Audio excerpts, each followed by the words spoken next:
Montpellier est 3e ce soir.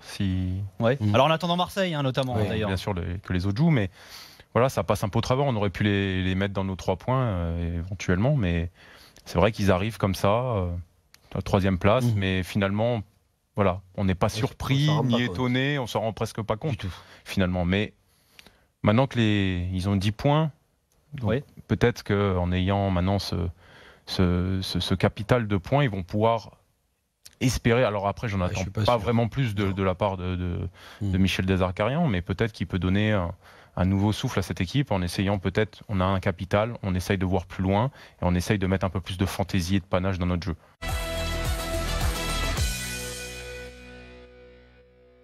Alors que je pense que quelqu'un comme Nicolas, même s'il aimait bien que Loulou, je parle, il aimait bien que son équipe elle se défense de l'agressivité, il aimait aussi le beau jeu, Loulou Nicolin.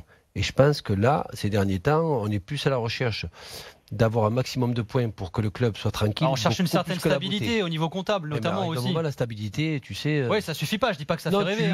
Tu l'as, Nico. Mais arrive un moment, si t'as pas le fond de jeu qui te permet d'avoir cette stabilité, ça se retourne contre toi.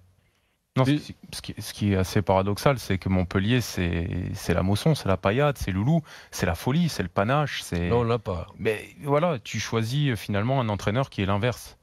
Donc finalement, on est sur l'éternel débat auquel on trouvera finalement jamais réponse entre l'esthétisme et l'efficacité. Ben, voilà, il y a des entraîneurs qui ont fait leur choix, qui ont choisi leur camp. C'est pas forcément notre cas. Mais... Parce qu'ils savent faire que ça aussi, Ludo. Je pense pas que Desarcarian, si tu lui dis d'être plus offensif, il va y arriver. Il va avancer un petit peu quelques jetons, de peur que, et il va vite revenir à son système, parce que pour lui, c'est son système qui gagne.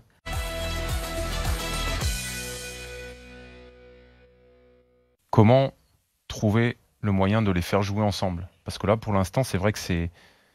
Cabella fait son truc, Kazri Amouma, pareil, Diony aussi. C'est difficile, trop de touches de balle, difficile de trouver de la fluidité. Donc voilà, c'est Jean-Luc Gasset, je sais qu'il est assez convaincant pour pouvoir trouver la bonne formule, mais c'est vrai qu'on reste un peu sur notre faim en ce début de saison du côté de Saint-Etienne.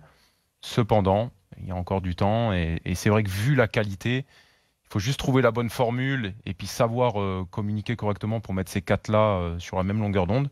Et je pense qu'il te manque quand même un œuf de métier pour... Beric.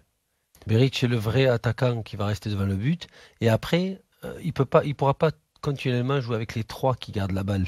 Il va enlever un et mettre un joueur qui va chercher surtout la profondeur et les appels de balle, pas spécialement pour lui, mais pour déséquilibrer la défense. C'est surtout ça, pour libérer les espaces.